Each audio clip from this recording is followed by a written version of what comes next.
Ladakh India की एक ऐसी जगह है जहां आकर आपको ऐसा लगेगा कि आप किसी अलग ही दुनिया में आ गए हों। लद्दाख अनडाउटेडली इंडिया की सबसे यूनिक जगह है जो कि अपने snow capped mountains, cold desert, Buddhist monasteries और अमेजिंग लैंडस्केप की वजह से फेमस है। 11,000 फीट के एवरेज ऑल्टीट्यूड पर स्थित लद्दाख एक बहुत ही माउंटेनियस एरिया है जिसे लैंड ऑफ हाई पासेस के नाम से भी जाना जाता है। लद्दाख में आपको ना सिर्फ इंडिया की बल्कि पूरी दुनिया की हाईएस्ट मोटरेबल रोड्स मिलती है जहां ड्राइव करने का एक्सपीरियंस बहुत ही अमेजिंग होता है।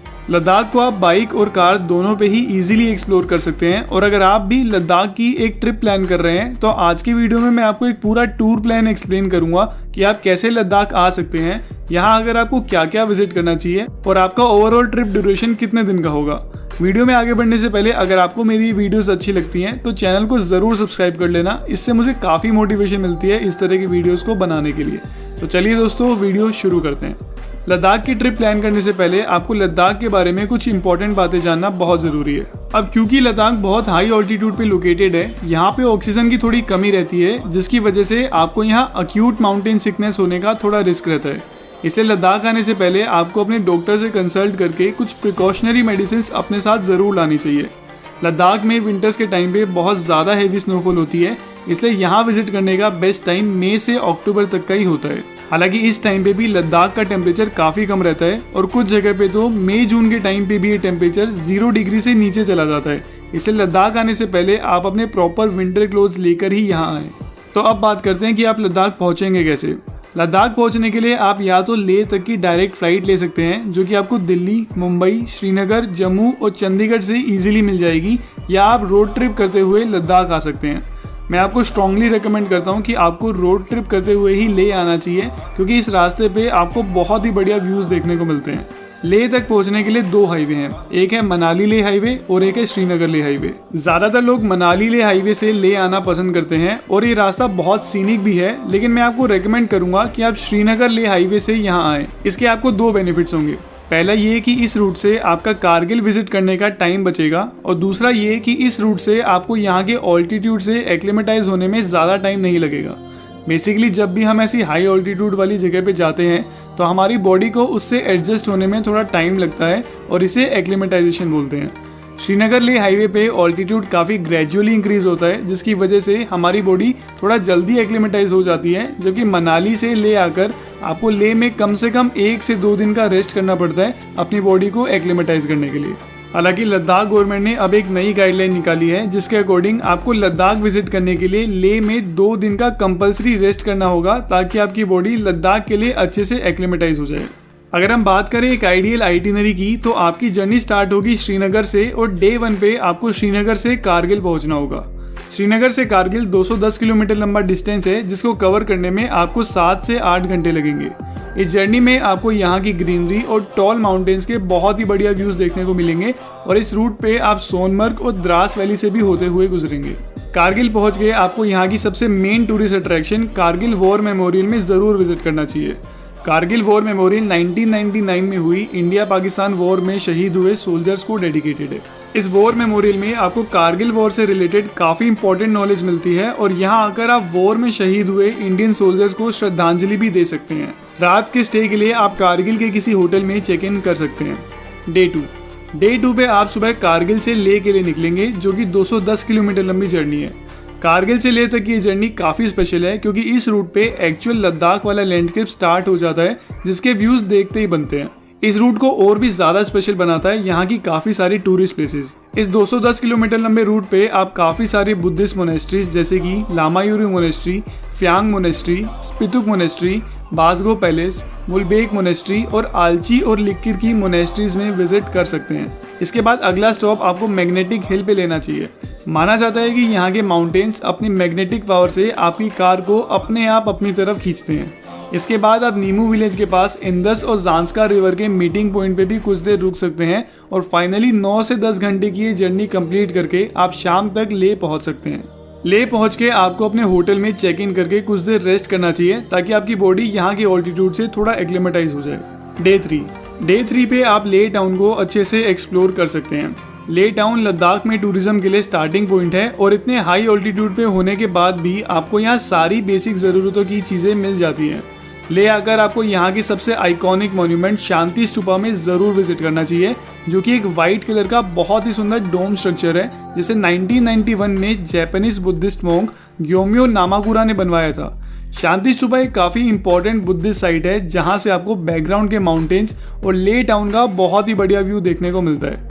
इसके अलावा भी आप ले में काफ़ी सारी प्लेसेस जैसे कि हॉल ऑफ फेम, ले पैलेस, सांकर मोनेस्ट्री, शे पैलेस, थिक्सी मोनेस्ट्री, रैंचो स्कूल और ले के मेन मार्केट को एक्सप्लोर कर सकते हैं। 2021 से पहले तक आपको ले आकर लद्दाख के कुछ एरियाज को विजिट करने के लिए एक परमिट लेना होता था। हालांकि अब परमिट का कुछ सीन तो नहीं है, लेकिन अभी भी आपको उन एरियाज को विजिट करने के लिए कुछ फी पे करनी पड़ती है, जो कि आप ऑनलाइन या ले के SDM ऑफिस में जाके पे कर सकते हैं। नई गाइडलाइंस के अकॉर्डिंग डे 4 भी आपको ले में ही स्पेंड करना होगा और डे 3 पे जिन जगह को आप विजिट नहीं कर पाए थे, डे 4 को आप वहां भी विजिट कर सकते हैं। इन साइट सीइंग के बाद दोनों दिन रात का स्टे आप अपने सेम होटल में कर सकते हैं। डे 5 पे आप ले से नुब्रा वैली जाएंगे, जो कि दुनिया की सबसे सीनिक और एडवेंचरस जगहों में से एक है। नुब्रा वैली लद्दाख की एक बहुत ही इंपॉर्टेंट जगह है, जो कि लद्दाख आइटिनरी का एक इनसेपरेबल पार्ट है। ले से नुब्रा वैली तक जाने का रास्ता भी बहुत ही ज़्यादा एडवेंचरस है, क्योंकि इस रास्ते पे आप दुनिया की हाईएस्ट मोटरेबल रोड खारदुंगला पास से होते हुए गुजरेंगे। खारदुंगला पास 18,000 फीट के ऑल्टीट्यूड पे लोकेटेड एक हाई माउंटेन पास है, जहां से आपको पूरे साल बर्फ से ढके स्नो कैट माउंटेन्स का बहुत ही बढ़िया व्यू देखने को मिलता है। हालांकि अब लद्दाख में ही एक उमलिंगला पास भी बन चुका है, जो कि खारदुंगला पास से भी ज़्यादा की ऑल्टीट्यूड पे है, लेकिन वो पास मोस्टली सिर्फ आर्मी वालों के लिए ही खुला रहता है। इसलिए सिविलियंस के लिए आज भी खारदुंगला पास ही दुनिया की हाईएस्ट मोटरेबल पास है। हालांकि रिसेंटली उमलिंगला पास को भी टूरिस्ट के लिए ओपन कर दिया गया है, लेकिन ये पास इंडिया चाइना बॉर्डर के बहुत पास है, इसलिए बॉर्डर पे अगर कोई भी टेंशन होती है तो उमलिंगला पास को टूरिस्ट के लिए तुरंत बंद कर दिया जाता है। खारदुंगला पास क्रॉस करके आप नुब्रा वैली में एंटर होंगे, जहाँ की सीनिक लैंडस्केप से आप बहुत ही ज्यादा इंप्रेस्ड होंगे। नुब्रा वैली आकर आपको सबसे पहले यहाँ की दिस्किट मोनेस्ट्री में विजिट करना चाहिए, जो कि नुब्रा वैली की ओल्डेस्ट बुद्धिस्ट मोनेस्ट्री है। इस मोनेस्ट्री के पास एक बहुत ही बड़ा बुद्धा स्टैचू भी है, जो कि यहाँ की मेन हाईलाइट है। दिस्किट के बाद आप नुब्रा वैली की दूसरी सबसे फेमस लोकेशन हंडर में विजिट कर सकते हैं। हंडर एक ऐसी यूनिक जगह है जहां आपको स्नो कैट माउंटेन्स और रेतीले डेजर्ट एक ही जगह पे देखने को मिलते हैं, और इन कोल्ड डेजर्ट में आप यहाँ के डबल हम कैमल पे कैमल सफारी भी ले सकते हैं। रात का स्टे आप दिस्किट या हंडर के किसी होटल में कर सकते हैं। डे 6 पे आप नुब्रा वैली की बाकी अट्रैक्शंस पे विजिट कर सकते हैं। सबसे पहले आप यहाँ की सैम स्टैंडिंग मोनेस्ट्री में विजिट कर सकते हैं, जो कि सुमुर विलेज में लोकेटेड नुब्रा वैली की सबसे मेन मोनेस्ट्री है।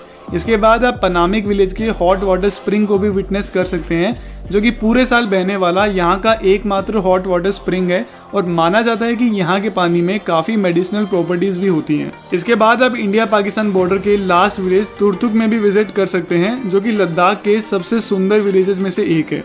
ये सभी जगह एक्सप्लोर करने के बाद शाम तक दिस्किट या हंडर आकर आप अपने सेम होटल में स्टे कर सकते हैं। डे 7 पे आप नुब्रा वैली से पेंगोंग लेक के लिए निकलेंगे। नुब्रा वैली से पेंगोंग लेक जाने के लिए आपको शोक रूट लेना होगा, और इस पूरी जर्नी को कंप्लीट करने में आपको 5 से 6 घंटे लगेंगे, जहां आपको पूरे रास्ते बहुत ही अच्छे व्यूज देखने को मिलेंगे। पेंगोंग लेक लद्दाख की सबसे मेन हाईलाइट है, और ये लेक अपने डीप ब्लू वाटर्स और बैकग्राउंड के कॉन्ट्रास्टी माउंटेन्स की वजह से एकदम हेवनली फील देता है। पेंगोंग लेक 14,000 फीट के ऑल्टीट्यूड पे स्थित दुनिया का सबसे ऊंचा सॉल्ट वाटर लेक है, जिसे अपनी नेचुरल ब्यूटी की वजह से दुनिया के सबसे सुंदर लेक्स में भी गिना जाता है। हालांकि पेंगोंग लेक में आपको कभी भी स्विमिंग ट्राई नहीं करनी चाहिए, क्योंकि यहाँ का पानी इतना ठंडा होता है कि आपको यहाँ सीरियस हेल्थ प्रॉब्लम्स भी हो सकती है। पेंगोंग लेक में कुछ टाइम स्पेंड करने के बाद आप स्पांगमिक के किसी होटल में नाइट स्टे कर सकते हैं।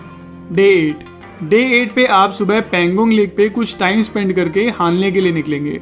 हानले लद्दाख के लीस्ट एक्सप्लोर्ड एरियाज में से एक है, और ज़्यादातर लोग जो लद्दाख की ट्रिप पे आते हैं वो हानले को अपनी ट्रिप में इंक्लूड करना भूल जाते हैं, लेकिन मैं आपको रेकमेंड करूंगा कि आप अपनी ट्रिप में एक दिन और ऐड करके हानले विजिट करने भी जरूर जाएं। हानले आकर आप यहाँ की सबसे फेमस हानले मोनेस्ट्री में विजिट कर सकते हैं, जो कि तिब्बतन बुद्धिस्ट के रेड हेड सेक्शन को बिलोंग करती है। इसके बाद आपको हानले की इंडियन एस्ट्रोनॉमिकल ऑब्जर्वेटरी में भी जरूर विजिट करना चाहिए, जो कि 14,000 फीट के ऑल्टीट्यूड पे स्थित दुनिया की हाईएस्ट ऑब्जर्वेटरीज में से एक है। इस ऑब्जर्वेटरी को Indian institute of astrophysics operate करता है, और यहाँ के पावरफुल टेलीस्कोप की मदद से आप लद्दाख के क्लियर स्काईज में स्टार गेजिंग भी कर सकते हैं।